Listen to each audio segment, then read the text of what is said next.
you ever so much, Isabella. Thank you for the invitation to be part of this. I am actually feeling quite special to be the last speaker here because I do know I am tremendously inspired by all the seven women, powerful women I listened to tonight. So, hello everyone, and happy holiday greetings from Lagos. It's amazing how close we are to the end of a year that will likely be one of the most memorable in our lifetime for many of us.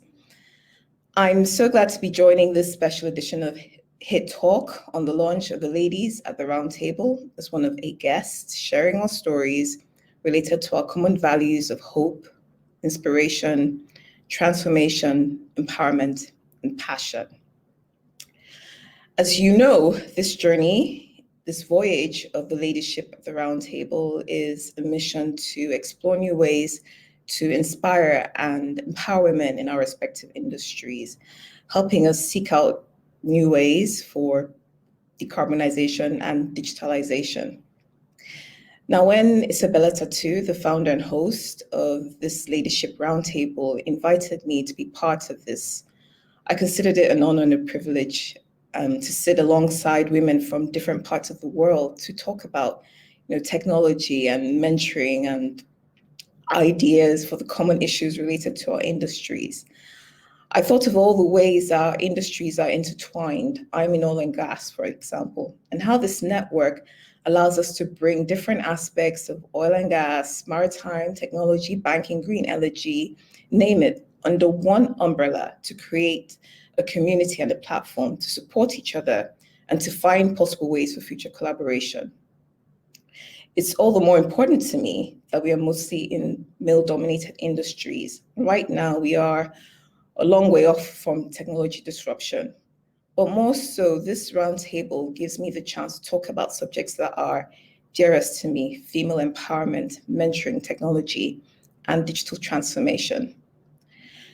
So I thought I should put the discussion in the context of our shared values, and it seems apt to pause and reflect, as we always do at this time of the year. I thought about the drivers for the values and how I myself have evolved professionally and personally through 2020, and thought that this is what I would like to share in this time.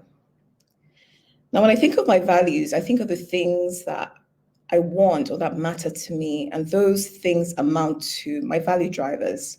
In 2020 especially, resilience, growth, efficiency, autonomy, and excellence were important to me. And those distill into the values of hope, inspiration, transformation, empowerment, and passion that we are talking about today. When I was 14 years old, I met a female engineer for the first time, and I decided I too was going to be an engineer. And I came to understand from that young age the power of inspiring and mentoring people just by achieving your own goals. And that experience was pivotal and came to define my own core values and my purpose in life. My greatest pleasures have come from helping others achieve their aspirations. So early in 2020, as COVID-19 was declared a pandemic and the lockdowns started, I decided to go one step further and sponsor scholarship. In so doing, I felt I was extending some hope to someone to achieve their goals of completing their studies this year in whatever small way that my contributions could help. Then I thought about my own career and education path and journey. I have a growth mindset, and I actually realized that the crisis provided a great opportunity for me to pursue the executive MBA I've been longing to do. It also provided an opportunity to expand my network. And this has really given me inspiration on my job and in my career that has led to me sitting here at this round table. Of course, as the pandemic, the lockdowns led to a fall in demand for crude oil and the subsequent drop in oil prices, it has accelerated the transition to an energy mix. But it made people like me that started our careers in the oil and gas industry start to wonder how quickly this could all be over. And we've seen a move away from capital investments in traditional oil and gas, not just because of the performance, but also because of the drive towards renewable and captured energies. So our collective thoughts were, where will all of this go? Where will this lead? But I've come to the realization that there is still very much a place for us in oil and gas. And it's interesting that oil and gas will still play an important role in global development, even with energy transition and decarbonization trends. But the key here is efficiency. And for me, this is where digital transformation comes in.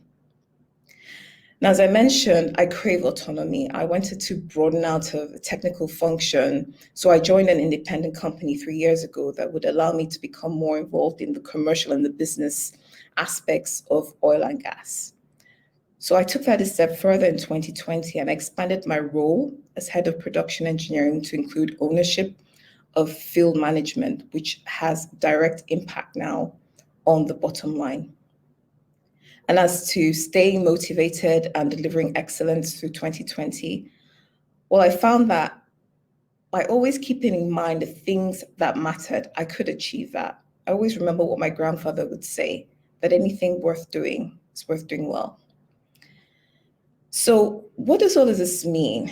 Well, there are 3 things that I have imbibed personally, which I'd like to impart here, and which I believe will guide me through 2021. First of all, adaptability and flexibility will get you far, even in the unknown. I recently read about the story of the bridge on the river Choluteca in Honduras. I hope I pronounced that correctly. It's the story of a bridge that was completed just as a storm changed the course of the river. So this has left the bridge literally going nowhere. Now that bridge now stands as a metaphor for what can happen if we don't adapt as the world around us gets transformed. So the lesson is that we must adapt to change. Secondly, my experiences have shown me how vital diversity is to problem solving and creativity. You can't learn everything though, and this is where having a strong network counts. Don't just limit it to those in your company or your own industry. This is something I'm working on myself, and I'm finding that as I do it, I am the better for it. Thirdly, retain a growth mindset and seek out ways to improve yourself. Don't be in denial about what's going on. For me, digital transformation will play a vital part in climate change, energy transitions, and operations efficiency in any industry. Embrace it and learn as much as you can about it. Now, to close this, let me say that the path may seem less defined for many of us. And of course, there's uncertainty as to what 2021 holds. Still so many unanswered questions and residual concerns. And if you're thinking about what next or where to go from here, think about the things you want and how they translate to your values, and then take action. Let me quote a line from one of my favorite poems. It says, "Traveler, there is no path.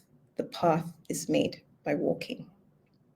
Thank you so very much for your time. And again, for allowing me to be part of this. And Happy New Year in advance. Thank you.